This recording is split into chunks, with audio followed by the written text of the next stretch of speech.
आज आपण करणार आहोत dilatation and evacuation of products of conception. तर ही जी प्रोसिजर आहे ही दोन प्रकारे करता येते. एक तर आहे तुम्हाला under complete anaesthesia for short duration, ज्याला आपण टीवा म्हणतो, आणि दुसरं असतं लोकल अनेस्थेशियाच्या अंडर. तर आजकाल मोस्ट ऑफ द सेंटर्समध्ये general anaesthesia for short duration आपण प्रेफर करतो, म्हणजे पूर्ण भूल दिली जाते थोडक्यात सांगायचं तर. याच्यानंतर काय असतं की पेशंटला आपण गर्भाशयाचं तोंड जे असतं ते सिम्पली होल्ड करतो सर्विक्स व्हिज्युअलाइज केल्यानंतर, आणि एक छोटे डायलेटर्स असतात. हे इथं आपल्याला डायलेटर्स दिसत आहेत, हे सिरियल सर्वायकल डायलेटर्स असतात.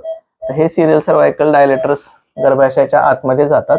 खूप कंट्रोल्ड मॅनरने त्यांना आपल्याला मध्ये घालायला लागतं, आणि सर्विक्स जे आहे, गर्भाशयाचं तोंड जे आहे, ते हळूहळू आपण एका डिझायर्ड ओपनिंग पर्यंत ओपन करतो. फॉर एक्झाम्पल, जर समजा 6 वीक्सची प्रेग्नन्सी आहे तर 2 number extra, that is 8 number पर्यंत आपण त्यांना ओपन करतो.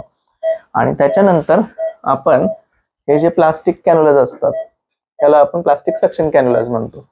तर याच्याने दिस विल गो इन, हे मध्ये जातं आणि याला मागे सक्शन कनेक्टेड असतं. तर ही समजा सक्शनची ट्यूब आहे आपली.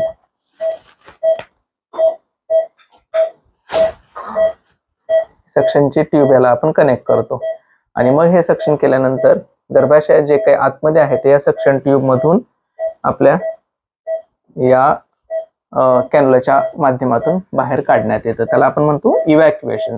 डायलेटेशन म्हणजे सर्विक्सचं डायलेटेशन, आणि इव्हॅक्युएशन म्हणजे प्रोडक्टचं इव्हॅक्युएशन. तर आता हे जे कंडिशन आहे ते बेसिकली अर्ली प्रेग्नन्सी लॉसेस मध्ये केली जाते. अर्ली प्रेग्नन्सी लॉसेस मध्ये 2 प्रकार असतात. एक आहे हार्टबीट येण्याआधीचे लॉसेस, आणि दुसरं असतं हार्टबीट आल्यानंतरचे लॉसेस. जनरली हार्टबीट येण्याआधीचे लॉसेस असतात ते मोर टुवर्ड्स जेनेटिक ॲबनॉर्मॅलिटी सांगतात बाळांमधली, आणि हार्टबीट आल्यानंतरचे लॉसेस असतात ते more of a blood coagulation factor ॲबनॉर्मॅलिटीजकडे जास्त इन्क्लाइंड असतात. जरुरी नाही की प्रत्येकामध्ये असंच असावं, दोघांचे कॉम्बिनेशन्स पण असू शकतात. पण ह्या कंडिशन्स मध्ये आपल्याला सर्वायकल डायलेटेशन आणि इव्हॅक्युएशन साठी जायला लागू शकतं.